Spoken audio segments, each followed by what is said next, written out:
Hallo, ich heiße Eileen, ich bin aus der Schweiz. Aber eigentlich bin ich halb Deutsche und halb Taiwanesin.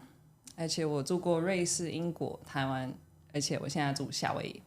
In this episode, I speak with a boss, a real-life boss. She's the founder of a surf apparel company in Taiwan, and she operates it remotely here from Hawaii. But her story is so much more than that. I met her through a job, a referral. Someone told me that their friend on the North Shore needs some video. So I did. I delivered that B-roll for her. Turns out that was for another Taiwanese company who makes an app that does yoga. So yeah, she does yoga.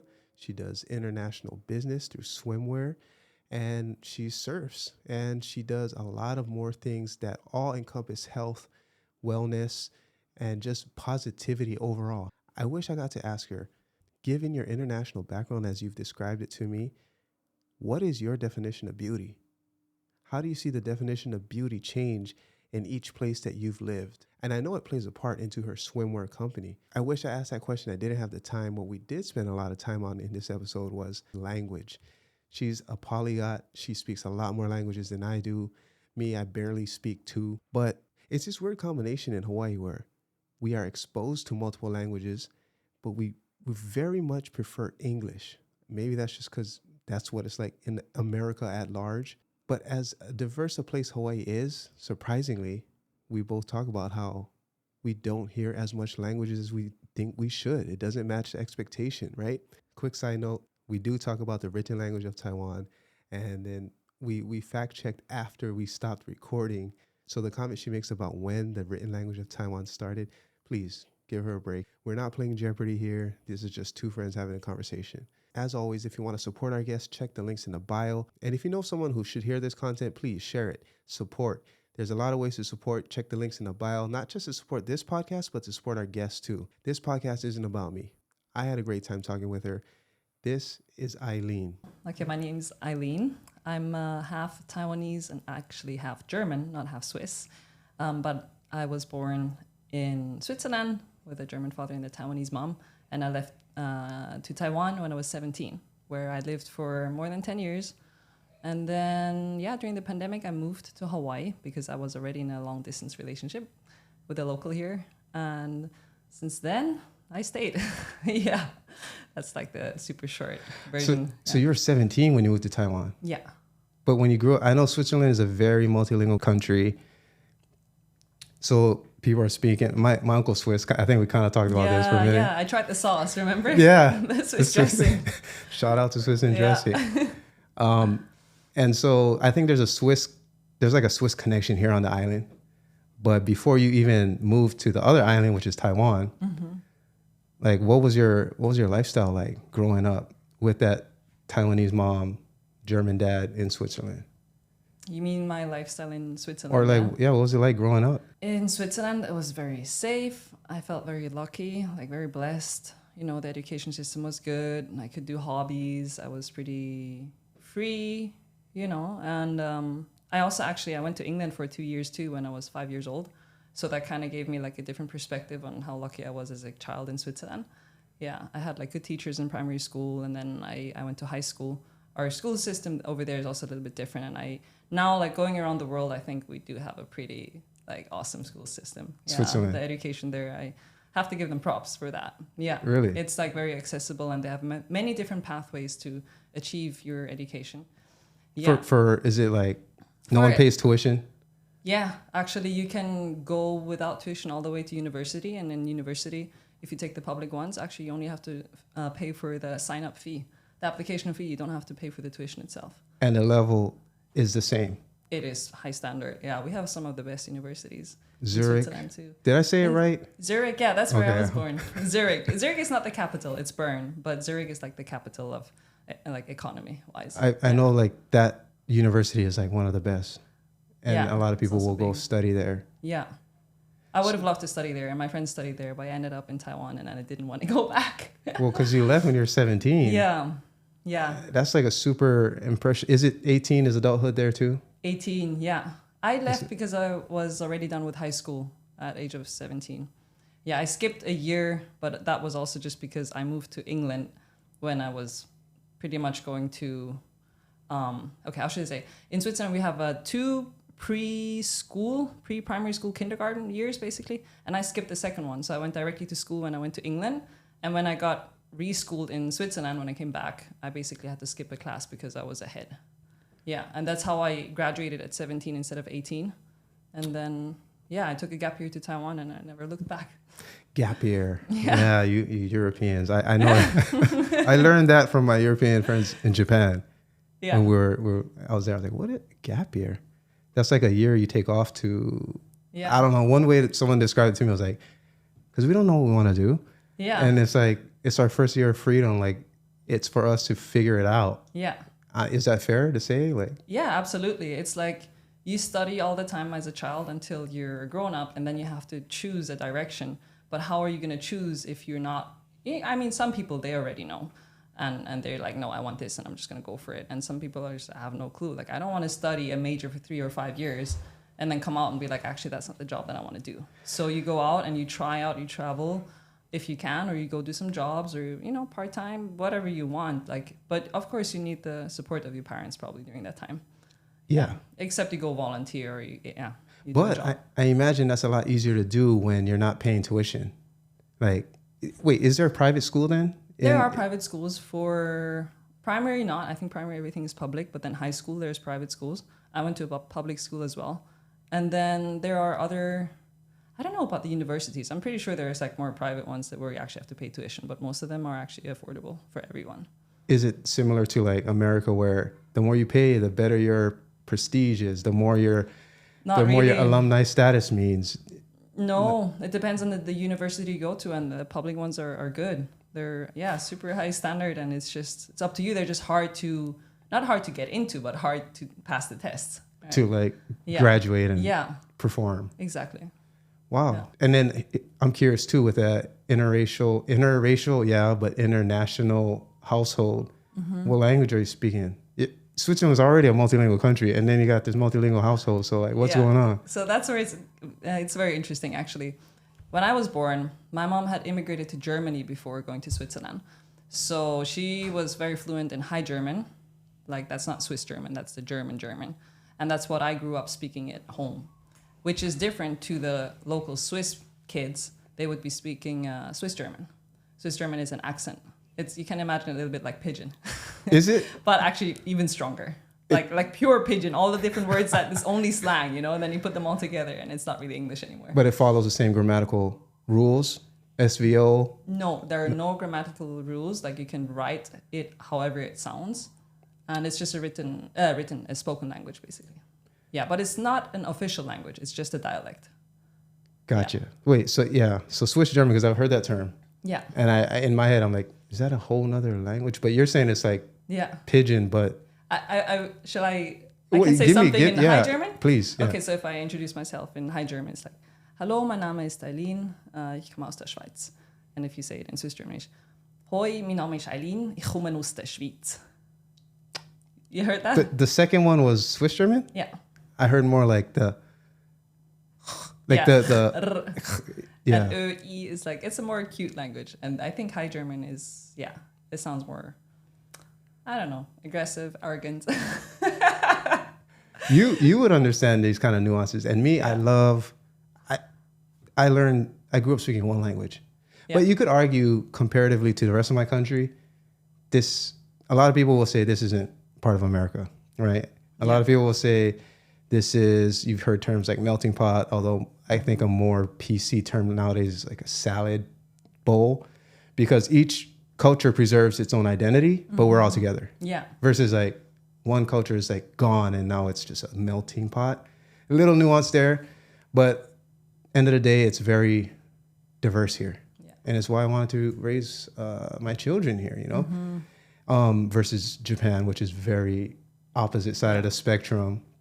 Both island countries in the Pacific, but very, very different when it comes to this point about multiculturalism. And I grew up as Black Japanese, so like I know about it. Mm-hmm. In this context, that is Hawaii, though. Yeah. So I feel like there's a certain amount of like multilingual ability that anybody growing up in Hawaii will have. Mm-hmm. That's just a little bit higher compared to someone who grew up somewhere else in this country. Yeah. And so like there's that little advantage, but then given that I still grew up speaking mainly English, so learning a foreign language, albeit my mom grew up speaking English in Hawaii too, but like her grandma, like my roots, right? Speaking my mother tongue, going on that journey starting at like 17. Yeah, but That's that was different. the same for me. It was the same for me, Oh, but yeah? the difference was just that I had learned other languages before. So I grew up speaking High German and then Swiss German with my friends, but then we learned French as a second language because Switzerland has 4 official languages. So you learn at least 2, the one that you're already speaking in your area, and then the second biggest one, so which is German and French. And then you learn English in high school. Yeah. And then I was in a language high school. There's like some different high schools there, and I chose the language one. And then I also learned Italian and Latin. So until I finally went to Taiwan, like Mandarin Chinese was like the 6th language I was learning, but I couldn't speak them all. I mean, I just understood most of them. Yeah. So when you land in Hawaii and you hear like, oh, there's this pigeon thing, to you it's like, whatever. Like, it's... Yeah, it's just a dialect. I've heard so many, even in Chinese we have like dialects, or in Taiwanese. Yeah. Taiwanese is a thing then? Taiwanese is another language. Taiwanese is kind of the same thing. Like you have Mandarin Chinese, which is the official language, which you write and you read and you speak in school, you know, and it's like the proper language. And then you have Taiwanese, which is just spoken, and you know, everybody mixes their own slang into it. And depending where you grow up, in the mountain area, or ocean area, south or north, you know, everything is a little bit different. And there's no rule how to write it either. Wait, yeah. So nobody writes Taiwanese? They just started that recently. I think maybe like, I don't know, a decade, 2. I don't want to be wrong, but it's very recently. Like I tried learning that too, and it was a mess. I'm like, oh my God, it doesn't make sense. I've seen, oh man, like to me that's kind of, there's like, in my head, right? I only been to Taipei, which is it's like someone coming to Hawaii and be like, I went to Hawaii. And it's like, yeah, but you stayed on Kalakaua Street. Yeah. Like did you really go? Like, that's how I feel, right? I only went to Taipei. But the biggest companies from Taiwan are like tech, like communications. And so it's like, you know, superconductors, and they're at the forefront of the technology world, right? So it feels like they would have that right away when it comes to, oh, let's write it. Boom. Like now it's in our keyboard on our phones, and it's like easy to translate, but I guess not.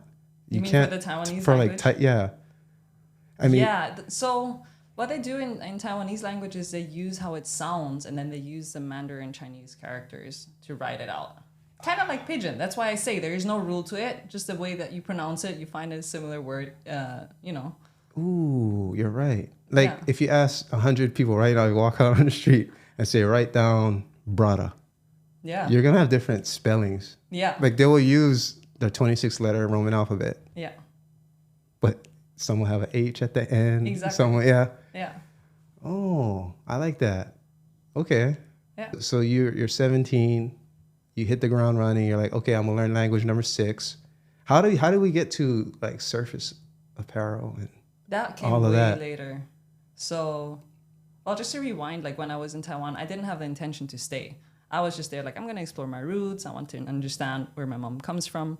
I did travel to Taiwan earlier when I was a child, but I didn't really like it. I was like, oh my God, the food is like such a mess. And like, I can't understand. A lot of places are dirty, you know, like, which was true back then.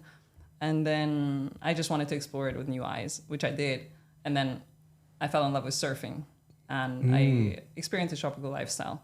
And then I had a local boyfriend there too. He couldn't speak English, that's another story how we got together. It was actually an accident. We misunderstood each other. But we ended up being together in the end. And then actually it was fun. And then I didn't want to go home. And then I decided like maybe I should go to university there. And I didn't know what to study still. I wanted to study sports or biology or maybe medicine, but maybe not. Might be too hard, or, you know, consume too much time for somebody who's like ADHD like me. But I found this university. It was right in front of the beach in the city where I was living at, in Kaohsiung. And their main thing was business, right? So they had international business management, blah, blah, blah. So I was like, okay, I could study that. And then I went to research, and they said like, yeah, you're welcome to study here. You don't need to pass any exam. You can come. The tuition fee, they have a tuition fee there too. It's not that high, but it's nearly double for a foreigner than for the Taiwanese. Yeah. Mm-hmm. So, and then The only problem was you have to learn in Chinese. Everything is taught in the Taiwanese Mandarin Chinese language. So Wow. after 1 year of learning Chinese, I was definitely not there yet. So I added another gap year. You know? Gotcha. So I studied for 1 more year, but I was working simultaneously as a kindergarten teacher in an English cram school. Wait, you were an ESL teacher? Basically, yeah. Hey, For like hey, me too. For hey. like a year. That- Yeah. Just gotta earn money, right? You're right. Yeah. You're right. Hey, if it's a commodity, I got it. Yeah. What you need, I got exactly, it. Yeah. Exactly. So I did that, and then I applied for a scholarship in Taiwan too. I found out about that. I got it, and then I applied. I got it, and so I started my 4-year program in business management. So I just chose it because the university was beautiful. I liked it. It was in the city. It was right in front of the beach where you could surf, or like close to the beach where you could surf. And then I started, and after 2 years, I was really about to give up. Because it was so hard to learn everything using Chinese. Yeah, I was like double, triple the work. And then I kind of got through the first 2 years. And then I just thought like, oh, maybe I can hurry up and I can finish my degree in 3 years instead of 4, because their program is 4 years. I couldn't do that. My grades were not high enough. So I had extra time. And that's when a professor came to me and he was like, hey, like, I think you're really creative. Like, you want to come to my other classes, like business operations and like entrepreneurship, like, you know, you can do some projects there. And I was like, okay, I'll come. And I joined him, and then we had some homework just to pretend you start a business. So you write a business plan and so on. And then I did that, and that's where Surface came out. And he asked me like, what, if you had all the time and money in the world, would you do right now, like as a business? And I told him, I would build a wave pool. You know, that was like in 2015 or something. And he's like, yeah, okay, that's way too big. So what else? What else is there? Something smaller. And I was like, okay, I would make some surf bikinis, like bikinis that are not going to fall off in the water, because we have that problem. You know, we didn't have too much swimwear to wear when I started surfing in Taiwan. Yeah, we were only like a handful of girls on the entire south part of the island. Really? So it's super new. Yeah. Kaohsiung, right? Kaohsiung Is the south part. Yeah. Right? Southwest. Yeah. Okay. And then in the south, there's Kenting. Yeah. So is that in Taiwan? That's the best place to surf? There's many good places to surf, but south is very good. And then also like during winter, the east coast is good. Seasonal. Yeah. Just like here. Mm-hmm. Gotcha. Same thing. So I started my homework as a project, as, you know, as a class. And then after the class was done, I was like actually on a crowdfunding platform.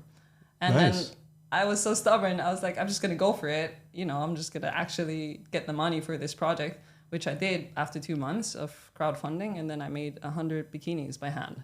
And then I shipped those out. And that was the first batch. And it was such a process to learn, because while I was going to school and I had too much time, I was also learning how to sew. I basically found this Taiwanese girl. Wait, so these are handmade? Yeah, the first 100 bikinis, actually more. The first 500 bikinis were handmade. By you? By these hands? Yeah, these hands and another like older lady's hands. Yeah, okay. two women and like some help from like, you know, some friends. Yeah, that's like, I almost said American dream, but that's not limited to this country. That's like just the hustler's dream. Yeah, because crowdfunding. How much did you have to crowdfund to get that first?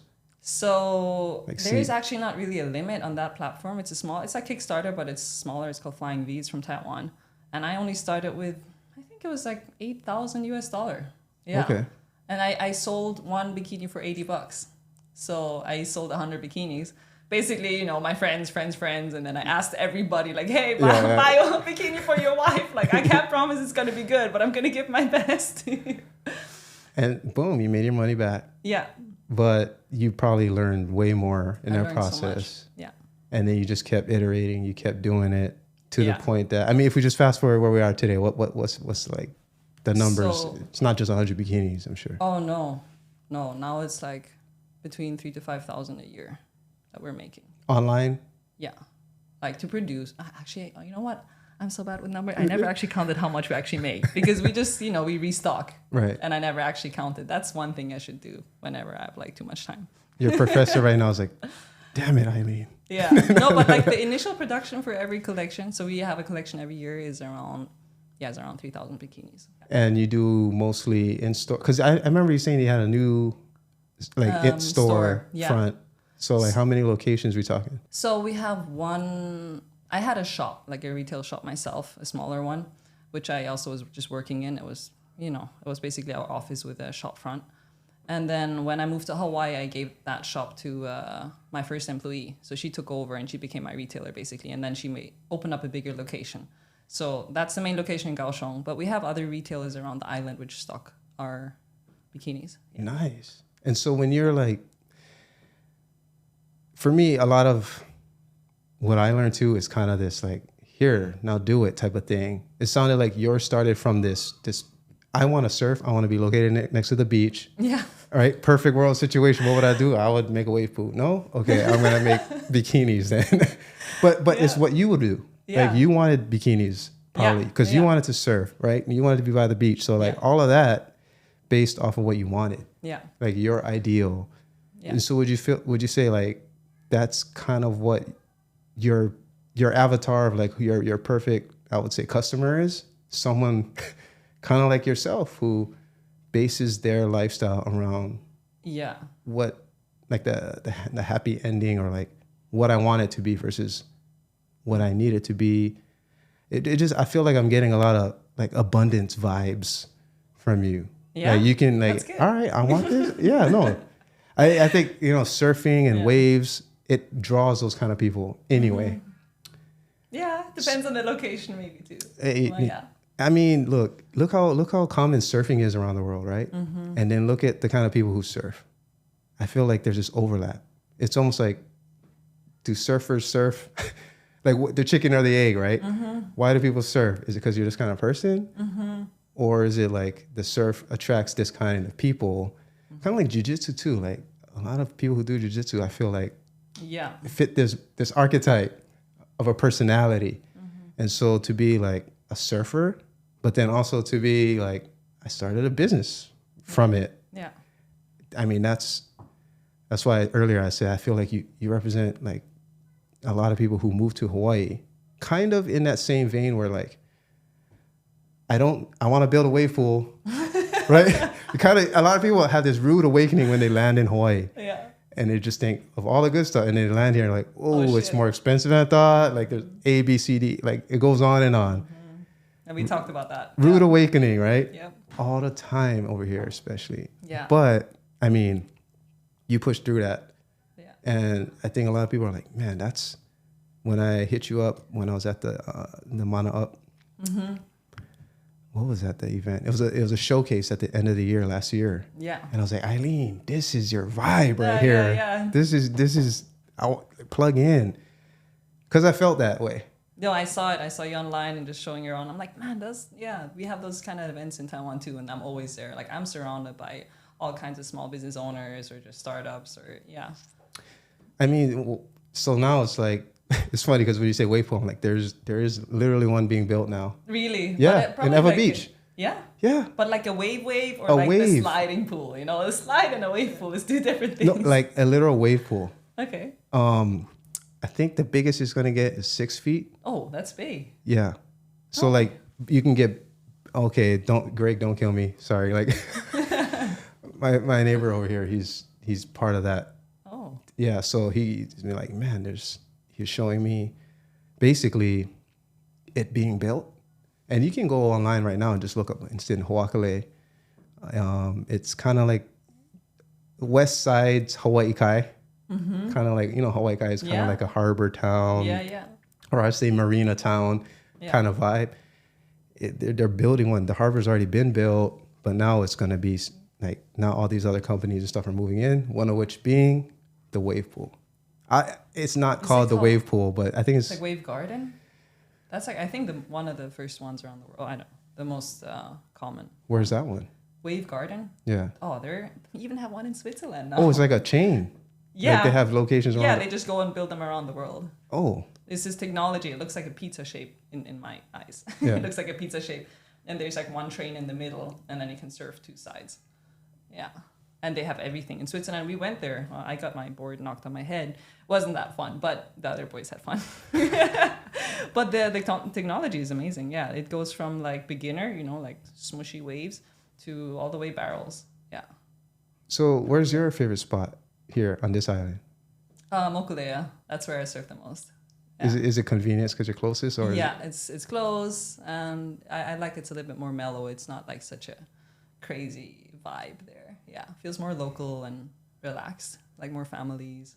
is that like where you go to when you go to Taiwan too? Yeah, Not I like the noticed packed. that. I actually noticed it. So I just came back from Taiwan, right? And then I became aware that even in Taiwan, I like to get away from the crowd. Yeah. So I think that's why I like to surf there. I mean, you can choose the best wave, but kind of crowded, or smooshy, kind of not so exciting wave, but I'm by myself. What are you choosing? I don't like to surf completely by myself, like, but if all my friends are over there, for sure, like, I'll choose the second wave. Okay. If the first one is like crowded, aggressive, but so perfect, I don't care. I'm just gonna rather surf the other wave. Yeah. So if your friends are there, If my friends are there, or just like a few people who, for me, surfing is for joy. Like, I'm not there to try to get the best wave of the day. I'm also not there to show anything. Or I actually also just recently had that like awakening that I don't care about surfing that much anymore, but I just want to enjoy it more. Ooh. So now I kind of switch my mindset to like, yeah, I don't care. I'm not into the FOMO anymore. I'm going out there to just have fun. Got it. Do you think that's after what? How many years of surfing did you reach this point? I went through so many different phases, but I have to say, so this is my third winter here in Hawaii, and the first two, I was just, okay, the first one, oh, yeah, that was a wake up. That was like, oh my God, I'm surfing in Hawaii. This is different than Taiwan, for sure. Like, surfing comes from here, and woo, the level, it's intimidating. And then the second year, or the second winter, I was training really hard. I was like, I want to get better. I want to get more confident and stronger in the water. So I was doing like morning workouts and then go surf, and I really hit myself really hard. But I think I grew a lot, and now I'm just like, okay, I feel like more relaxed. I know more people in the water. I know the wave better, and I'm just here to enjoy it again. And I'm also okay with watching. Like, I don't have to be the one getting the best wave out there. So you're okay paddling out and just Yeah, and watching. you know what's funny? Since I have that attitude, I actually get better waves. It's weird. Hey, see when you're not trying, right? Yeah, it's like low expectations and just be grateful, and then when you get it, because that's what I noticed when I was in Taiwan. We don't have that many surfers, and our level is way lower, and it's like so uncrowded. Sometimes you have to wait until somebody comes to surf with you, or you're like alone on the beach. You don't want to surf alone. So it's such a different vibe. And then I just noted in Taiwan, like, I never had a bad session, even if the waves were, too big, too windy, too this and that. I always came out grateful. And I was wondering why. And here in Hawaii, like the last winter, I came out frustrated, I would say 7 out of 10 times. Yeah. Like Expectation. expectation and pressure, Everybody's surfing good, everybody's catching waves. Like, it's competitive in the water, so you got to be competitive to catch a wave, right? That's what I thought. And I was just like trying to get, accept that part too. And then after I let it go, now this time I'm just like, well, you can have the wave. I also know the waves better now, so I can read and position myself better. But I'm way more relaxed, and like, I don't care that much anymore. It's funny because not just surfing, but I think everything in life, right? Is like that. You try, and you have these super high expectations, unreasonable expectations. You're just setting yourself up for that stress, anxiety, failure, like all of that comes with it. And as soon as you let go, it's like, oh, damn. Yeah. The best moments are born. And I mean, so in Hawaii, surfing, but let's kind of get into, like, how does yoga tie into all that? Is that just overall health, wellness, fitness kind of thing for you then? Yoga? That's how I met you, that's why. Yeah, so actually I started practicing a ton of yoga because I was running my business, or I just started it. Because I was living in Kaohsiung, where there's only one surf spot. And that one actually just got destroyed the first year that I was studying there. Like, destroyed? What do you mean? Destroyed. We call it pazang. It's like, it's this concrete, triangular, big they have thing. them in Japan too. Yeah. It's to break the energy, right? And then it just accumulates sand. And so everywhere, like where the waves were breaking, was sand. So our spots were gone. So I was basically... I stayed there to surf and study, and then I was only studying. I'm like, oh my God, now I got to drive all the way south or east to go surfing, which is 2 or 4 hours drive one way. Dang. Right? So I started practicing yoga. So I found this amazing yoga studio, and then that's what I did every single day. And that's how it started, and that kept me sane. That's how it kept me sane, and then on the weekends I would try to go surf. But to be honest, like when I was going through the startup for the first 2 years, I barely surfed. I was working so hard. So it's surf first, then yoga second for you, if you had to put. No, surf definitely first. Yeah. Because if anybody today went to your Instagram, they'd be like, "Damn, this look at like she's fitness lifestyle." Yeah. Right. Absolutely. And is that for you? It's not. That's normal. Yeah. Like I just work out. Yeah. 2 times. Like, what's your workout schedule like? Right now, I don't have a schedule, but I exercise every single day, and the most I will exercise is 3 or 4 hours. You know, like intensely, and if it's a little bit, then it's just an hour or an hour and a half. But at least hour. Yeah. Every day. At least an hour every day. But mostly I do twice, right? Like either I train and I surf, I train and I walk, or yeah. Like yoga also it's also exercise. It depends on what kind of yoga. The kind that you're doing, like the first time, right, when we were shooting for Newly app, it was like it was literally a course. So that kind is what kind of yoga? Because you were doing some breathing too. And yeah. Yoga includes so much. I mean, there is, if you want to exercise, you just want to train your body, get strong. Like there is, those flows or just like strength yoga, power yoga, what it's also called. But otherwise, I mean, yoga is so much more than just training or stretching. It's actually a lot about meditation and peace and mindset and life. Yoga is a whole philosophy. Yeah. So it's not a religion though. It's not a religion. No, it's a philosophy, I would say. Okay. And so when you said life, I mean, that's deep already. Yeah, it is. Because yoga is a lifestyle or a way of living, actually. Yeah. So how can you do yoga that's not what most people think is yoga? Because if you say, most people think, oh, it's stretching, flexibility, balance. So what we were recording in the studio for the app in Taiwan, that was called asanas. Asanas is just one of the 8 limbs of yoga, which is just the physical practice of the postures. Yeah, so that is basically the exercise, or the power yoga, the flow yoga, vinyasa yoga, the handstands, whatever, Yeah. Yeah, and then there's the other things, which is, I actually forgot. I have to look it up again. But I mean, there's like meditation, and there's, the philosophy behind it. There's a lot of breathing. Breathing is one limb too. Yeah. So you can just sit there and breathe and meditate. That's yoga, for sure. And then if you go out and you do good deeds, you're trying to live the philosophy of yoga. That's also yoga. So you're actually doing yoga 24 hours if you're really like a yogi, You're in it, right? Yeah. And there's no break, because I mean, as long as you're conscious, Yeah. I guess you could be doing yoga and sleeping too, but yeah, sleeping is also part, actually. Right. Yeah. There's a way of a yogic sleeping. Wait, what is it? It's what does that look like? I think I gotta remember now. I learned that 2 or 3 years ago. I think it's lying on your left side. Yeah, like in a certain position and staying like that. Yeah. That's yoga. Wow. Yeah, there's like a way of how yogis sleep. Yeah. But that's like super traditional.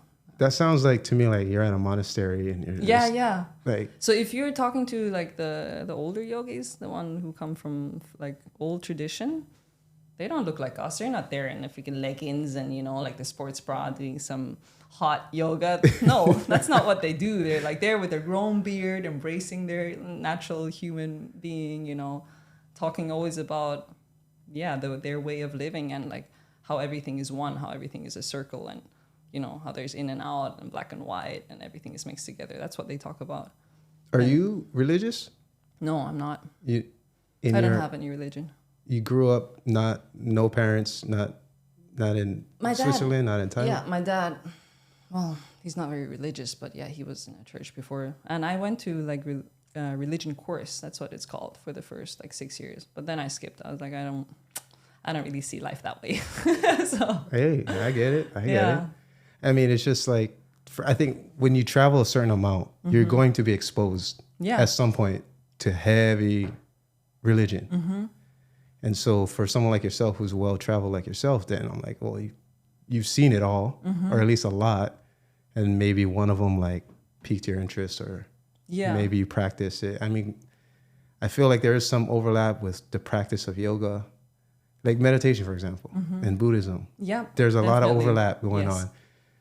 Are you going to be at the temple, you know, and like practicing? Maybe not. Yeah. But there's some things you do that like a 3-year-old will look at me like, yep, that's Buddhism. Yeah. Right. So that's why I asked. Not that I'm like. Yeah, there's definitely a lot of overlapping there too. Because Buddhism originally, oh gosh, I hope I'm not saying this all wrong, but it came from India, right? Yeah. No, yeah. I don't want to be saying crap here. Yeah. You won't get canceled or anything. Look, we're having a conversation. Like, I don't know either. Yoga came from India too. So, right? you know, everything started there. It's like such an ancient practice. It's like 5,000-6,000 years old, I think. Yeah. So what we call yoga today, they're just laughing at us. You're like, what? It's a product today. I mean, my intro to it was literally hot yoga. Yeah. Which is, come on. Yeah. I mean, don't get me wrong. There's benefits. You feel great, but like. It's exercise. Was that hot? I know that wasn't there like 500 years ago. Yep. Right? I get it. Things change. It's like I have this conversation a lot with some of my friends about like hip hop. Mm-hmm. It's like you can't hold on to 90s hip hop. That's 90s. Like it's just going to change. It's going to evolve. We're not kids anymore. Hip hop's not what it was 20, 30 years ago. Like it's different. And embrace that difference. It's not going to be what we know of. So I don't feel like even yoga, it's going to change. Exactly. My kids are going to think it's different, something else. Mm-hmm. All right, cool. That's it to you. And there will be some like timeless things though that don't matter, that aren't like this generation, that generation, this country, that country. Things like meditation. There's always going to be that introspective journey inwards, that sort of mind. I like that part of it where it's like, don't do more, actually do less. Mm-hmm. Like actually take away from your life very selectively and intentionally. So like that's one thing I did with my work is I'm doing a lot. Let me just cut off some things. I felt like I was like I had a bonsai tree in front of me, and it's like every effort, every action that Kenji does, I'm looking at it. I'm like, no more of that, no more of this, no more of this, no more of this, and then just let this part grow. And that I mean, last time I seen you, I had just started. What month was that? It was, I don't know, but I think I might have July. Just gotten all of this stuff. It was close to that time, whether I just got it or I ordered it or whatever. But I knew, I was like, you know what? I'm going to take things away and then see what is left, how that grows. And that practice in itself, like, I don't know if that's religious or whatever you call it, but it helps. And that practice, no matter what time, country, language you speak, I think is very useful. You don't have to do it all the time. Obviously, there's always like too much of anything can be harmful, but like literally like as a practice, it's something I try and do I'm a little more conscious about. And it you know, it's just me, not my non-meditating ass, like, you know what I mean? Yeah. You know? But meditation has also so many different forms, right? Like the way that you described it is like you're centering yourself around something that you wanted to do, and you're trying to stay focused and not get distracted about all your other ideas and sparkly objects, right? But actually just like, no, I'm going to do this, and I'm not going to have FOMO, and I'm not going to be thinking like I have to do a million things at the same time just so I deserve to do this, but I'm fine. I'm just going to do this for this. Yeah. Yeah. And it's easier said than done. Yeah. Especially when money's involved. Yeah. Because I'm like, I know I can make money doing that. I know I can make money doing this. But then I'm like, should I though? Mm-hmm. Right? And then saying no to something that you're so used to. There's also the habit part of it. Oh, for sure. Like I've been saying yes to that for the last 3 years. Mm-hmm. To say no now, it's kind of like, what? Yeah. And you start feeling all kinds of ways like about the person you're saying no to. And after a while, I think people understand when you say no in a way that's not like F you no, but it's actually like the opposite of F you to me. Like I'm just loving me a little bit more type yes of no to you. You know, yes to me. Yeah. No, I don't take it personal, but I got to say yes to myself right now. There you go. That's it. Yes to me. Not no to you, yes to me. Yeah, exactly. That's how and it's funny. I think that kind of habit, it will change also over time. You know, you're like reshaping the way or like not maybe your identity, but the way that you live in that moment, like, or in that phase. And people will, you know, get influenced by that too. And then they will won't push you that much anymore, and then it becomes that new habit loop. You're right. Right. There's that transition phase that's the hardest, and then once you're in it, you're like, oh, I actually like this better. That's what I was saying earlier. Like, I should have started this 5 years ago. Yeah. But here we are. And I think that for me, the big thing is efficiency. Because again, this is like, if I could, the perfect world stuff. Perfect world, I would have something like this. I'd have a mobile version, like in like a deck out a bus, make it really cool, right? So you can like go places. But then I'd also have like, it'd be almost like this wave pool you're talking about with just locations around the nation, around the different regions, and just basically empower people to go and spread your voice. It's not like I'm telling you and putting words in your mouth, right? But I'm just giving you the platform, like that's a magnifying glass or a megaphone. It's just whatever you're already doing to a higher capacity, to a higher audience, to bigger distribution. I just want to do that. And this is just like a small version, but I feel like, oh, this is kind of like the white belt version. But that's where you start, right? You cannot just skip directly to the other one. Right? Yeah, you can crawl before you walk. Yeah, but you know what? I think it's also pretty cool. Like, you're gonna look back in like 10 years and remember when we were shooting at your home. Like, yeah. Dude, like, I look at my own journey like that. I'm like, oh my God, remember like those days where I was going nuts in my home studio, like trying to sew those 100 bikinis. I wanted to kill myself. It was so hard. You know what? Yeah, because I remember hand filling Swiss salad dressing like in bottles, just thinking, I have like 500 more, 600 more of these. You know, I'm just sweating. I'm like, I haven't seen my kids today. You know what I mean? Like, but I get it. I think there's a lot of like character building that goes on in that phase, right? Like if you skip that, you miss that character building opportunity. Yeah.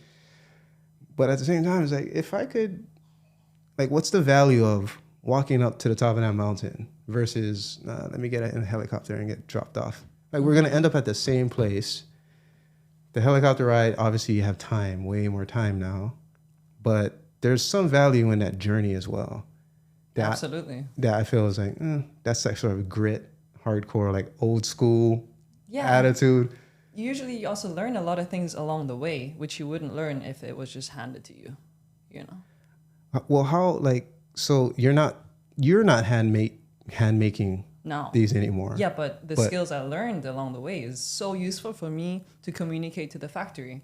You know how many customers that factory has with like customers who have never learned design, and they're just like, hey, I want to make this brand, so I want to do a sports brand with this yoga leggings and blah, blah, blah.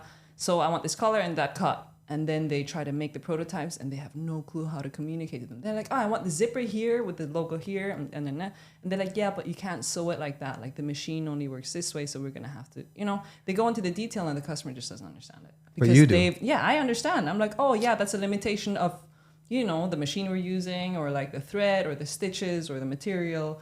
And then when something goes wrong, like I'm always like, oh, like good job already, you know, like, oh, maybe the elasticity went away a little bit on this one. She forgot to pull the thing while she was sewing it. And I totally get it because I've been there, which like the rest of my team, I have, on my team, I have 2 people who study design too. And they both were lazy students and like, they have a hard time communicating instead, like if I'm not there to the factory and like the factory, they get upset and they call me sometimes. They're like, gosh, like this and this person, she doesn't understand. Can you tell her we can't do this? I'm like, okay. So is that what most of your job? Yeah. Is that what most of your time is spent now doing? Is that communicating? Yeah. Between factory and supplier and, the shop, and whatever. Yeah. I buy the material. I co-design or I design. I make the most decisions, but I have some people helping me with the designs too. So I design, I buy the material, I get everything shipped to the factory. And then I have like the marketing team, and then I do the billing and the bookkeeping, and I have the accountant, and you know, I have like a lot of people in different places. So as long as you have internet and a laptop, you're good. Yeah. And how do you then, because for apparel, like I've been working in digital goods most of my professional life, right? Swiss and dressing was like my first time with actual something that like expires and something that like I have to talk to all the like, supply chain. Yeah. I didn't think about that when I'm just give me the camera, I'm good. Yeah. So now it's like, oh yeah, that person needs to make caps. But if this shipping is late, and then like all of this, this whole world opened to me where I'm like, this is what most people with shops, with physical goods deal with. Yep. And so it's like, there's a calculation and math again to that journey value of the journey. It's like, how do you like predict I need this much? Like you don't want to over order and have all this inventory, right? But also like the design part of it too. How do you know, like it's what, January 2023 right now. So what is your spring line going to be? What is your summer drop going to be? Like, how do you base these decisions? Is it just what you feel like, or are you looking at, what are you? So I tried both. I tried to go with what I feel like. That didn't end up too good after the second or third year because I just made too much, you know. And then we had a lot of inventory, and we ended up selling a lot because we were pushing it very hard. But it was so stressful, and then I had to employ more people, and we were doing pop-up stores, and by the end of the year, like we were so stressed, we sold so much, but our profit wasn't very high. That was actually, that was a lesson. And after that, I really learned how to analyze like the past sales, and then we would get a lot of customer feedback, and then also the customer service in the shops and also online, and see like what the people actually want. So, and then we're gonna, come up with the new designs. Like maybe we take old designs, we change them up, or we come out with something completely new. And then, for the numbers of how much you're going to do, you have a limit, right? Like the factory wants you to do a certain amount, right? The minimum. And then also when you order materials, you have a certain limit. So you just work with those numbers, and then you go with something that, is either safe, and you might end up understocking, which I actually prefer because I prefer to have no waste. But then at the same time, sometimes you think like, no, for sure we're going to sell that much and you're going to do more. So how do you balance affordability to the customer and then profitability to the business?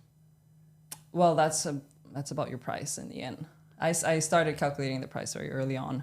So I started with selling a bikini for $80, right? Yeah. And my profit was super low because they were handmade. So, but the risk was low because we only had like tiny little batches, And then after a while, we ramped up the numbers, with 30, 50, 100, 200. Once I went up to 300, and that was way too much per design, for the market in Taiwan. And now we have a lot of more competitors too. So you don't want to overstock, I feel like, because people don't want to wear the same thing on this, the same color. Like black is okay, but then flowers, like, oh no, you got that already. I don't want to buy it. So we try to come up with more colors, more different designs, and smaller quantities. And as for the price, you got to be smart in that because you have to think where your distribution channel is. If you sell it directly online, you cut out the middleman, right? So you can, you can lower the price if you want to, but I always calculated it together. Like the retailers have the same price like us. Yeah. So I try to get the product cost at around, I don't know if I should say that. You don't have to, it's like 20 to 30% only. Okay. Yeah, because in the end, you're gonna give your retailers, like maybe 50% off or 30% depending on how big their shop is, and I mean, see, that whole thing just brought back, I'm like kind of feeling some anxiety. Like, man, I remember looking at these spreadsheets and looking at these. For me, the intimidating part too was like when I'm on the phone with someone who's been doing this for like 25 years, he's going to retire pretty soon kind of guy. And I'm just a small fish, right? He's talking to, and he's saying like, there's a lot of acronyms and words I don't know. And I'm like, I feel like he's making decisions right now about me, and my silence is just lowering my chances. Like that feeling but again, that's that walking through the fire moment for me. And I've had those conversations with distributors or even just like the primary buyer for big like supermarket chains. And it becomes very clear to me that I'm like, I don't know what I'm talking about, but will you still want to buy some? But it's good when you come, honest too. Like, that's the beginning of the learning curve. That's where you learn the most. And to do it, like I'm happy I went through that. I am happy I went through that because it was difficult. And, I prefer to do something difficult because then I'm just going to get stronger and better. Yeah. So it's like, I feel super humbled. I think when I think about it, I'm like, why, or what has been the most humbling thing for me? Partly it's just been an adult learner of Japanese in Japan because I think when you're so used to communicating at a certain level, a certain speed, certain fluency, and then that's just taken away, and you still have to like work, you still have to go out and play, and then it's like, I just missed that joke, and they're talking about something else. Especially in the group setting. The one-on-one setting is easier because your listeners like will listen to you and kind of meet you halfway. But once it's like 2, 3, and it's like a group thing, boom, left in the dust all the time. And it's like, oh, I could let this kind of demoralize me, or it's kind of like pumping me up to be like, all right, I got to figure out a way to like be cool or get invited to the party again. Yeah. And like having that literally every day in that environment, I was like, oh, I think that helped kind of like increase my chill vibe, but also just my overall humility. Like I'm not the best speaker here, even though I might, that's the part too. It's like, even though I might have the answer or like something to say in this conversation, because listening is always better than speaking. I know what you guys talking about. I know what to say, but I can't. Like, and by the time I figure it out, we're talking about something else. And like, like. I know exactly. I went through that. Because when I arrived in Taiwan, I couldn't speak anything. I could count to 10 and say good night and good morning. That was it. That was my vocabulary. Damn. And you know what's cool though? Like when I arrived, I couldn't talk to my uncles. So I have 3 uncles in Taiwan, my mom's brothers, right? And I was so scared of them because like they had looked a little bit mean, like really like local fisherman style. They're not fishermen, but well, one of them was. But yeah, only after like 3-4 years, I started becoming family closer with them because I could finally join the jokes, and then like, actually communicate. That's the part that no textbook talks about. Mm-hmm. Yeah, you need the grammar, you need to know these things, but in real life, it's like the jokes. It's always humor. Any language you learn, like people are gonna tell you the dirty words and like and like the swear words and the jokes. The jokes is first. Yeah. But it's usually the last part of your like proficiency journey. It comes later because you have to get those building blocks in place. But I mean, I've seen people like that who can just count to 10, say hello and goodbye, get the biggest laughs. Yeah. And I don't know if it's like laughing at or with, but I just seen like a whole variety of it. And like, that's actually something I do kind of miss in Hawaii to some degree of like, maybe I don't know if you've experienced this, but as much as we're exposed to other languages, I don't feel like people practice or want to. It's kind of like that American vibe of like, speak English. Like, why though? Like, I always tell that to my husband too. I miss speaking Chinese. And every time I do find like Taiwanese and Chinese friends and we talk about it, I feel like I'm in a different country again. And I miss that. Yeah. I love languages. I think there's a beauty in it and there's a character in it, Even if you listen to Spanish or Italian, there's this temper, this passion or this like romance. And when you speak Japanese or Taiwanese, maybe there's like this humbleness or politeness or cute, like it depends on the person. But I feel a lot of the culture gets expressed in the language, You can't separate the two. Yeah. And I love how, it's kind of like, with so much cultures here, why don't we kind of lean into it more, celebrate it more? But I think that's the American side of it, being like, you're in America, speak English. Oh, we're in Hawaii, so why not like be okay? I feel like, especially people my age who grew up with first generation immigrant parents, especially Filipinos, it was almost a thing of shame. They understand their mom and dad speaking, but they don't respond. And I see a little bit of that even in our house sometimes. Where I'm like, oh, you know what mom's saying? Like, but then the response is in English. I'm like, oh, damn, is that happening to us? My husband told the same to me. He's like, yeah, his dad died when he was young, and he said like how his dad was, like ordering like a burger or whatever, and then he would have that strong Filipino accent. He would just be there as like a little child, no, that's not how you say it. That was really embarrassing. And now he thinks back and he's just like, oh my God, I wish I wasn't, embarrassed as a child because dad's gone already by now. But I was very surprised when he told me about that because in Switzerland, like in my primary school, my class, we had 20 kids. I think only 3 of them were Swiss.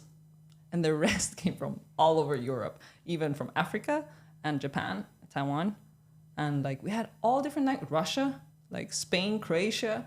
And all of us had like some weird accent, Yeah. And it was super cool too. You're like, hey, what are you talking at home, And it was something, so I was very awaken, you know. I heard a lot about, it's a little bit of racism, to be honest, you know. You know what it is. Yeah. Just call it what it is. And a lot of people moving to Hawaii who are white from mainland America, that's their concern because they've heard about this word haole. What does that mean? and like they come from being a majority in power majority. The in power majority to all of a sudden you're not the majority just visually looking around unless you're on base or something, right? Yeah. But then you're not the majority, and then also the power structure changes. And you might not be used to that, and that might cause you to leave. And I, you know, you go to my school, which is very much not like, it doesn't look like a high school in Arizona or whatever, right? Like it's very much Hawaii, brown people. And I feel like that's the beauty. That's what I feel is celebrated too. And it could be a point of like discomfort depending on the person, if that's not something you're willing to jump into. And to your point about like racism, I felt like Hawaii had a little bit of, everybody got it. Yeah. There was a racist joke for everybody. Yeah. And so it's like, I knew a lot of like, everybody grew up with Portuguese jokes. And it's like, only after a while, I was like, wait, that's Portuguese, like from people from Portugal. Cause we just say, oh, Portuguese. Yeah. And like, oh, like, everybody had a joke, a stereotype. And it was more like out in the open, like the cards are on the table. Yeah. Versus Versus kind of like when I was in Oregon for 5 years, it felt like, oh yeah, this is like more like this country where it's kind of like you hang out with your guys, and it's like, oh wow, that's where the Asian stereotype comes from, all of that. And then it's like me, I was like cruising with a black. I was like, oh, I'm accepted by the black people. You know, I'm like, oh, they like invited me. They invited me to the barbecue. All right, yeah. I'm hanging out over there, and then I'm hanging out with like the international Japanese students because like, oh, Kenji? Yeah, that's right. And so I felt like I had this pass to go to every barbecue. That's cool, though. Which it's because I was from Hawaii, though. Because like I kind of knew enough of everybody's like barbecue, so to speak, that I could get the invite. And like, I don't know too many places like that. It sounds though like Switzerland is. I mean, just the way you described your class, I'm like, that. Yeah. To me, I'm like, yeah, I'm drawn towards that. Yeah. I'm drawn towards that kind of. Yeah. That colorful celebration, if you will. I don't know. So my husband, he's also very dark. Like he's Filipino, you know, like his parents are from the Philippines, and he grew up here. So when he went to Switzerland that summer, he was so scared. He's like, am I going to be the darkest guy over there? I was like, I don't think so. Like, we have every color, you know, like blue, purple, yellow, whatever. Like, literally, don't worry. And then he arrived and he was shocked. He's like, oh my God, literally nobody gives a shit about my skin color here. We were sitting in the train station in Zurich, and he's like, oh, there's everything. It's like more hairy, more dark, more tall, more short, more everything. Like, yeah. See, that's he felt very accepted, actually. Yeah. I bet he did. I bet I feel like I love this kind of personal worldview, you know, because it's not just something it's on YouTube that I just saw. Like, it's from you. And like to hear that, I feel not like jealous, but also like eager to experience that myself. And I feel hopeful that like there'll be more places like that in Hawaii. It feels like there should be, but I haven't found them like as frequently and like. So I was, to be very honest, a little bit disturbed about like, you know, the clashes, because like I was directly on the North Shore, and I could definitely feel the clash between the local and then the people who come there for vacation or move there, and then they like talk about who's haole, who's not, who's local, who's not. Like, well, my parent got this and blah blah blah blah blah, and I was just like, we're all the same. You know, I was like, what are you fighting about? And then okay, I knew the history, and then you know the struggles, and then how people have to move away because it's getting too expensive and all of that. And I was like, oh, I understand now. And then I was also fascinated how girls and guys who grew up here but are completely white, from the outside, but they're like super local in their heart. Yeah, yeah. And then how they are able to throw like the meanest jokes at white people. And I was just like, Yeah. And then I was just like, I was so confused, because for me, I was like there like to defend other people. I was like, oh, don't be mean to that person. Like, he's just a human, and I was like, the first year I was like, I don't know what opinion to hold. And now it kind of clicked. I'm just like, most people don't mean it in the bad way. Honestly, actually, they told me that from the beginning. They're like, oh, we're against the outsiders, but not people like you. That's what I was told. Like, oh, you have a lot of aloha. Like, you're welcome. And I was just like, but maybe you just haven't experienced the aloha from that person yet. And you're just judging them just because of their skin color or because of that one wave that he took accidentally, So I was always kind of like defending everybody. But then after a while, I'm like, okay, I know how it works. You just kind of like have to pass the test and then get invited, and then everybody can throw jokes at everybody for their skin and for their heritage, and that's how I felt. You just laid out the Bible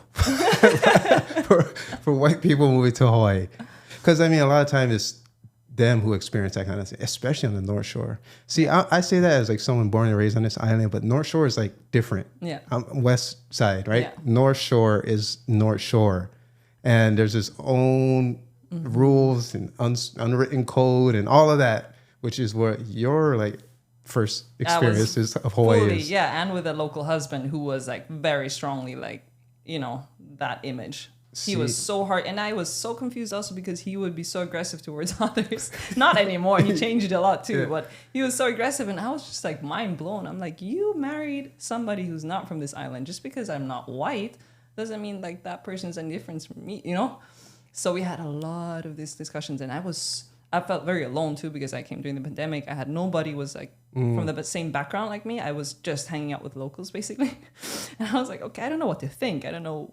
I don't understand the system or the culture here yet. And then I knew another couple who moved also from Taiwan. One of the Taiwanese, he lived in the US before. He grew up there, and then he went to Taiwan. Anyway, they're Taiwanese, and they lived on the West Coast. Okay. And they were like, what's your problem, Eileen? We feel really good integrated here. Like, there's like people from Thailand, from Philippines. Everybody has their languages. It's a little bit messy and chaotic, but we're having a lot of fun. And I'm like struggling in the North Shore. What's happening?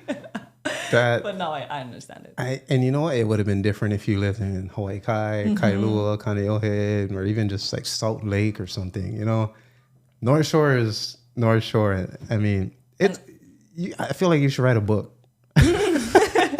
I think that was just also very sensitive when I came here because, so you see, that is, I think, the yogi in me who just wants like the love and the peace. And I always say we are all one. I really believe that we are one. Like we're stronger together. Like we're literally like brothers and sisters, but everybody has something to learn, and we're also children. So we make a lot of mistakes and we upset each other. But in the end, I don't really think there is, besides some psychopaths, but I do think we all have good intentions and we want the right thing. Sometimes we just don't know how. So that's why for me, racism is just like the dumbest thing ever. I'm like, you're fighting against the same race. Like, what are you doing? But yeah. You know what? It's kind of funny but disturbing is tomorrow is Martin Luther King Day. And so I think it was Thursday night last week, like my daughter, it's like past her bedtime, like, go to sleep, like lay down, like we read a book, we're done, like go to sleep. I'm just waiting for them to like go to sleep so I can finish up my work and stuff. And she's just like, Daddy, I wish I was white. Yeah, and here I am just like, like laying down, like they've been quiet, maybe one's asleep, maybe one's not. And then she says that, I'm like, what? And she goes, wow. And then I was like, yeah, right, like where's this? But I'm like, let's hear it out. Like, okay, why would you say that? I said, well, being black is boring. So my immediate reaction is to like say something and like set it straight and all that. But I'm like, where did this come from? Like I thought we were sleeping already. Okay, so why would you say that? Turns out, right, they're watching some things about civil rights movement in America, Martin Luther King, who he was, because, there's no school on Monday, so this is why, right? And then I'm like, okay, but I'm still concerned, like, why would you say that? And then she's like, yeah, because like, if you're white, you can go to all the fun places. You can go wherever you want. And like, black people couldn't go to the fun places. I'm like, oh, she probably watched literally segregation, some clip somewhere where it's like blacks only, or else, I mean, whites only, no blacks. And so to her, it's like, I want to go to that school, or I want to go on that bus or to that park. But because of that framework, like whites only, black, no blacks, she thought, oh yeah, being white means you can go wherever you want, which if we unpack it, we can get to that. But I was like, I wasn't ready to have this conversation. How old is she? She's 6. Yeah, that's a very interesting age, though. I feel like at that age, we don't really understand yet what that means. Or like we just see it as something superficial. I remember when I was that age, I wanted to have like blue eyes. And I was like, why don't I have blue, same thing, like brown eyes are so boring. Like I want to have blue eyes. Why can't I, it's the eye color, not the skin color, but similar, like, I was like, oh man, I guess I gotta step up and have this conversation now, because here it is, right? And I was like, look, those videos you watch are of like an old time, and back then it was like that. It's based on your color, you couldn't go here, you could do this, like, but that's very different now, and it's not the same. Like, there's no, you can go to this fun place if you're this color or not. That's the time of the past. It's not like that now. And then she's like, oh, well, am I black? And I'm like, oh, okay. I'm like, should I wake up the other one so we have this? So we have this conversation now? Like, okay. I'm like, yeah, because your daddy is, and your daddy's daddy was, right? But you're also Japanese, right? Because your mommy is, and your mommy's mommy. Like, I tried to somewhat go through the family tree. Mm-hmm. Was like, look, you're a bit of everything, but it doesn't matter the way it did back in that day. Martin Luther King, you hear that name because we have a holiday and no school, but he grew up, it was like that. Like, you're growing up, it's not like that. Color doesn't have, like, that's not how we describe people the way you might think, as far as you can go here or there. That was kind of like a little Band-Aid, I felt like. But the good thing is that we've been revisiting this idea a lot. She thought when she heard like, oh, he's black, like that term, she's like, I didn't know there was a country called black. You see, that's what I mean. I know. It's so innocent. Yeah. And I was like, you're right. Like, there's a country that's black. That's so cute. Yeah. And us adults, right? Yeah. I'm like, oh man, that kids. As a father, as an adult, like that, to me, is, you can't measure that. That's that innocence. That's that kind of people say like you get uneducated the older you get. Or I would say you get kind of taught what to believe and what to think versus what you already naturally would. And so the younger they are, the more natural their thought is. And the more it kind of exposes how unnatural our thoughts are in these boxes that we make. Yeah. And that's just like, yeah, there's no country called black. Why are we calling each other, he's black, he's white? Like, yeah. Kids. Totally. That's so cute, though. Yeah. I love that. I didn't know there was a country called black. Shout out to Kevin. He's like, hey, man, I know someone looking for some video. And so that's how we met, shooting video for a yoga course you were doing. But then immediately I was like, oh, I love that international vibe that I feel like is not as strong as it should be here on the island. That is a whole other thing as far as like, there's like, even on the North Shore, not just like West Side, North Shore, everywhere, not just Oahu, but other islands too, of like this strong, like sovereign nation type of sentiment. And it's true. But I feel like there's, where we are today, it's like, we're almost a beacon of what international community could be. Mm-hmm. And we already are in a lot of ways, just like growing up in school here or something. But I want to see a little bit more as far as celebration, openness, acceptance to, for example, just speaking. Like if my friends, I guess it could be a generational thing, but children of first generation immigrant parents, when those kids feel comfortable responding to their parents in that language. That's like the kind of Hawaii I want to be like, oh yeah, I want to go over to my friend's house and hear that. Yeah, And me too. No, I'm excited that you say that. Like, I never thought about it, but yeah, I mean, when I came here, I didn't do too much homework. I just came here and I was like, very confused about what's happening in the world. And I just wanted to be with my partner. And then I was very surprised about that it was not like that, because I really thought like, I bet I'm going to hear like all kinds of, languages everywhere. And I was so naive. I was like, I'm going to learn Hawaiian just as good as everybody else. And then I figured out like I was having this app and I was so motivated because like that's how I felt like you show respect to a place too, right? When I went to Taiwan, I was like, I'm going to learn this language so I can speak in their language to them. Mm-hmm. And I got the respect from the locals there too because of that, right? So I was here, I was like, I'm at this app learning Hawaiian words every day. And then I'm going to my husband, I'm like, hey, how do you pronounce that? And he's like, I have no clue. And I was like, what? I don't even know that. Yeah, exactly. And then, I was just like, so what, are you an exception or is everybody, And then that's only, and I mean, it was during the pandemic, so there was not a lot of social contact. Everything was closed. How do you feel we've seen the progression of artificial intelligence? Yeah. And even when I left Japan, it was already getting to the point where you could point your smartphone's camera at something and it would translate it for you.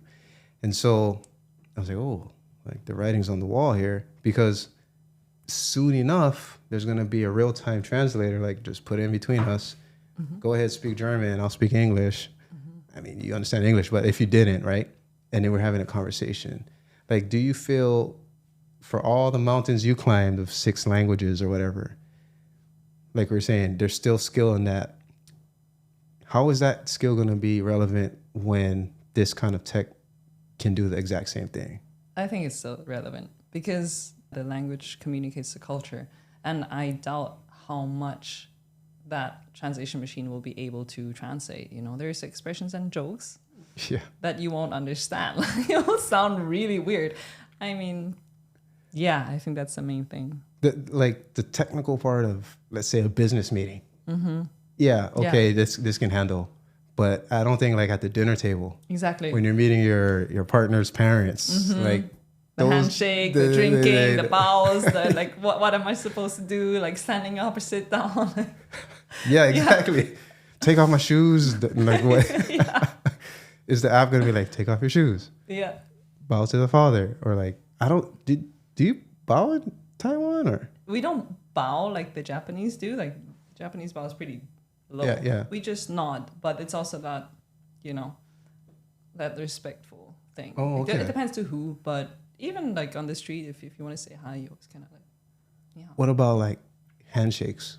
They don't do handshakes. They don't do handshakes. That's also something I noticed about myself when I came here. I'm like, hi, what is that? I still do that. I just found it very like convenient though during the pandemic, because I'm like, oh, nobody's kissing anymore, so I'm just gonna do my big Taiwanese. And I still do it sometimes. I just feel it's so much easier and it's friendly. I noticed that with hand language, if you just like that people don't know if that's a friendly or it's a hi or what is it. And if you go up like, then that's already friendly. It's openness. I show you my hands, like I'm here in peace. So if you see your good friend from Taiwan right now walking in here, you're gonna do this? Yeah. Oh, okay. Yeah. Okay. What if it's a dude? Same thing? Yeah. Yeah. Oh, okay. If it's like really, really close friends that I haven't seen for a while, that I'll give them a hug.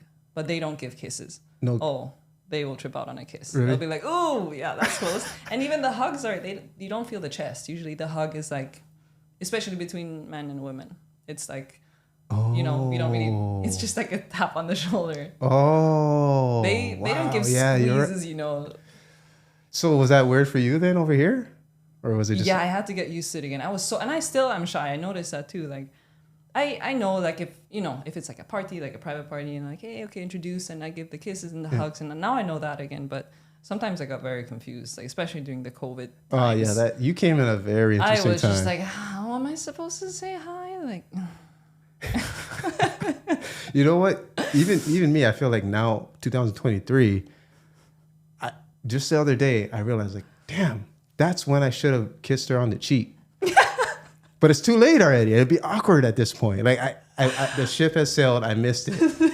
But it's because of like that year, and I'm like, I still have that problem now. When I go surf in Mokulea, you know, there's like that group of uncles, and I've seen them so many times already, and I see them like every week. And my husband always goes over and gives them a fist. Yeah. And I'm like, so am I supposed to do that too? I'm gonna go fist all the uncles? I'm like, that feels wrong. and then in the beginning, I'm like, oh, it's COVID times, just fist. Yeah. And then after a while, I'm like, okay, COVID is over. Everybody had it. Everybody got injected, whatever. Like, so, and then I asked him like 3 times, and I'm like, how am I supposed to say hi? And he's like, I don't know either. Maybe it'll just stay at the fist bump. Yeah, and then you know what? I felt dumb giving the fist bump already at one, and I went back to one time when he said hi. Just fist bump and wave at the same time. That's you know what? The kiss on the cheek was already a big hurdle for a lot of people. But then when it went away and it's like coming back, I almost feel like there's some people who are aggressively like, I'm back, I'm back, you know, like, ooh, that came in a little too hot. And then there's people who are like, I can think of some people like even in my family who have now just the fist bump is it. Yeah. Especially not even the boom is boom. I had some very weird collabs too along the way. The Hawaii the guy on guy, like 2 guys handshake is a specific thing in Hawaii. I think generationally too, like around my age, it's a very 2-step boom, boom, right? Yeah, I've seen that one. It's the boom, boom. Right? And then you know when someone's like, maybe just got here or whatever. And then it's like this weird like right? Like I had that too in the water, especially. Like I'm like, okay, is this person coming to shake my hand? But then they're coming in a different way. And I'm like holding the water must be even more hard because you're moving around like. That's why I'm like, I've already said I don't come close. You made the case for the wave. Like, it's the most fail-proof. You control it 100%. And it's friendly, you know. Yeah, you're right. That last thing I want to be is disrespectful. So that's why I'm just like. You're right. There's no mistaking this with a smile. And also another question is, like, do you do that every time you see each other? If you see each other every day, once or twice? I would say, see, again, we're creatures of habit, right? So whatever you start as, it's easy to just continue.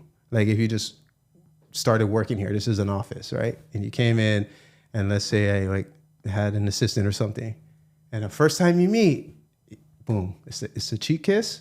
That's what it's going to be. For every day she comes into the office? And you come in there every day. Yeah. Or here's some outlier, or not outliers, but exceptions I've seen. If one of you is on the phone, maybe it's just like you said. Yeah. Or if one of you is with somebody else and you're having this conversation, you can tell like it's business or something, right? Then it could be like just a hi, right? Versus let me stop this conversation that I'm having that looks important, do my greeting, and then come back. So I've seen so many exceptions to the rules that again, like it's there's no dictionary on nonverbal communication in Hawaii, but there's an unofficial one, and I think it comes down again at the end of the day to respect. Like, did I at least acknowledge you in a way that is friendly? Maybe it's not physical touch, but it's still like acknowledgement. I think that's what acknowledgement, especially when it's like somebody older than you. Yeah. Even if it's the head nod, just throw the shaka, whatever. It's that acknowledgement. That's what I feel like. If you acknowledge someone, you already covered one base. Yeah. Like, okay, you're good. But then some people want to go boom, boom, boom. Maybe I should just start my new handshake with all the uncles in the parking lot. I did it all with them. I gave them a fist bump. I shook their hand. I probably gave them a kiss, and now I'm just always waving. So you're right. It's like, do you switch it up once you start? Yeah. Because you went in for the kiss, so it's always going to be a kiss? Probably not. Yeah, because I feel like, especially when I got introduced, of course I'm going to give everybody a kiss. Like if they come to me, I'm like, oh, okay, cool. Yeah. But then I'm just like, well, I'm not going to kiss you every time I pass by and go to surf, and you guys are already done surfing. You're sitting there like, yeah. And sometimes you like, especially in like an outdoor location, like a beach, or it's like distance. It's like, am I going to walk all the way over there, or just start paddling? Like, soccer field, same thing. And you're like, oh, not long distance. Just throw up the shaka, throw up the wave, keep it moving. And you know what? I remember this one time. Luckily I was like bigger than the guy. If not, it might have went a different way. But like when I went to Oregon my first year, I'm just from Hawaii, right? Island boy from Hawaii. And like, it was a group setting. It was like a party. And then what happens, right? I'm used to acknowledging everybody and meeting everybody. So I did. Like the dudes, I gave them the handshake, the 2-piece handshake, boom, boom. And naturally, going on the line, if it's a girl, then I give her a kiss on the cheek. But I did that. And they were like boyfriend, girlfriend. Oh. Yeah, but I just, boop, gave her a kiss on the cheek. I just kept it moving though. You know, everybody. And then another girl, like there was like 2 couples. So I kissed 2 guys' girlfriends like on the cheek, the way I just like used to. Yeah. And then like when I finished the whole round, you know, I kind of boom, everyone's like standing in a circle. I see them like just kind of looking at me, like looking at each other, like what the fuck just happened? How come? How do they greet? Handshake. What did they? For them, like they were from the mainland too. Yeah, but what did they expect from you? How to greet their? I don't know. I don't know what they were expecting, but they weren't expecting me to like kiss them on the cheek. And that's the thing too. It's not necessarily like a kiss, like my lips are touching, right? Yeah, it's just a cheek to cheek. Some people like when you say kiss on the cheek, they're like, "Ooh, that's nasty," but really it's like this. That's what I did, but they were, you know, so that's funny too because you do that sometimes, but you make the sound. Yeah. Like you just do that, right? That's another thing. Like you just fake the sound, but you're just touching cheeks. Good thing I like looked at them. I could tell there was like some kind of tension, but I didn't know what happened, right? Then later on, my friend was like, "Bro, when you kissed them on the cheek, they were looking at you like, what the fuck is this guy doing?" I was like, I didn't even, it was invisible to me. And I mean, luckily nothing happened. And like those guys, after like they cooled down, they're like, "Oh, that's just this Hawaii guy from Hawaii," right? It wasn't like he was trying to move in or anything. Yeah. But it was, at that point, I was like, "Oh yeah, I'm not in Hawaii anymore. I'm not going to do that." I had a Taiwanese boyfriend when I was 18, in Taiwan. And he would flip out when I had like other foreigner friends and I would give them a hug and kisses and all of that. He would go up to them and literally raise his fist and be like, "What are you?" And I'm like, "Dude, this is part of our culture." And he didn't get it. He never left Taiwan. And then finally, he went to Switzerland with me and he was shocked. All the girls coming to kiss him. He's like, "What's happening?" I'm like, "Welcome to my country. Enjoy. He's like, "All right, now we're even." Yeah. And he's like, "Oh, okay, I get it now." Yeah. Well, my Swiss uncle, when his friends were like, or brothers were like visiting here, that's when I was like, "Oh wait, this is the first time I'm kissing dudes on the cheek." And it was like 1, 2, 3. 1, 2, 3. I was like, "Whoa, there's too much opportunity for the accidental lip touch right here." Oh yeah, you know? Some guys do that. Some guys, you know, when they're being like, flirty or and whatever, then like their friend, like they had some other friend, I don't know, Spain, some other place where it was just like, wait, there was a this side, this side, but then there's another pattern that I didn't know. I just remember being like, I'm kissing these like cheek kisses with these older men with like gruffy beards, and I was like, this is just how they do it, you know. just do okay. But that is a very formal way of kissing. Like then you're just like being formal. But with your friends, you just go one. That's it. One on the cheek. Same thing like here. Yeah, or a kiss and a hug. Wait, so we're meeting for the first time. Yeah. We might do some business. I'm a retailer. And you're a dude. I'm a dude. And then it's a handshake. Okay. In the beginning, it's just a handshake. And then except I'm like invited or like somebody's introducing us. They're like, "Hey, meet." And then you give the kiss. But that's more usually like after the first time. After the first date. But if you come in just into like a business setting, you're just going to handshake. Yeah. Wow. I'm sure there's some like parody skits out there online about people messing that up. I don't know what's the situation now in Switzerland too after the COVID. Maybe else everybody's like... I think, you know what? I was thinking in the beginning, like in Taiwan, like the COVID spread way later. I thought that was because we were all just keeping distance, We never like hugged each other. Yeah. It was already kind of a... Yeah. There's already like... non-physical greeting country. Well, hey, thanks for, look at that. That's been like 2 hours. Shout out your company. Like, if people want to check it out. Do you ship internationally? Yeah, I ship internationally. So my brand is called Surface Apparel, and you can find it on the web, surfaceapparel.com, and Instagram, same thing. I'm curious too, because like when you said there's more competition, does that, and here we are in like the surf capital. Yeah. Do you think there's a chance of entering the market here? I would actually do it if I really wanted it, but I'm not the kind of person who tries to enter a red ocean. Yeah. So I'm like good. And you know what? I love supporting local brands. I think that's what it's all about often too, like localize, you know? So yeah. All right. Well, thanks, Eileen, coming through. First of hopefully many more safe journeys on your way